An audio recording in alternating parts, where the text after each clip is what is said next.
Hello সবাইকে। তো আজকে চলে এসেছি একটা ছোট্ট ব্লগ নিয়ে। দিনটি ছিল 15 তারিখ। আমার মেহেন্দি ক্লাসের এক্সাম ছিল। সকাল সকাল একটু টিফিন তৈরি করে নিয়েছিলাম, যেহেতু অনেকটা টাইম লাগতো বাড়িতে ফিরতে। সে কারণে রুটি আর ছোলা বানিয়ে নিয়ে গেছিলাম। তো সঙ্গে মডেলও নিয়ে যেতে হবে।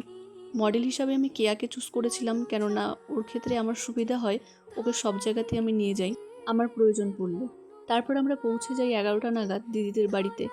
আর সবাই চলে আসে 11:30 থেকে এক্সাম শুরু হয়। আমি মেহেন্দি শিখতে যেতাম রেশমিতাদির কাছে চাপড়াতে।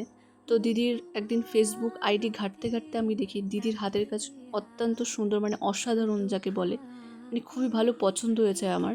আর যতটুকু মোটামুটি শিখেছি ক্লাসে, দিদি খুব ভালো মতন শেখায়।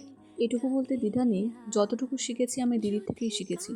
তো যাই হোক, তারপর এক্সাম শেষে টিফিন খাওয়ার পরে সবাই বাড়ির জন্য রওনা হলো।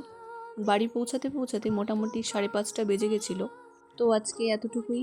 ভিডিওটা কেমন লাগলো তোমরা অবশ্যই কমেন্টে জানিও। টাটা।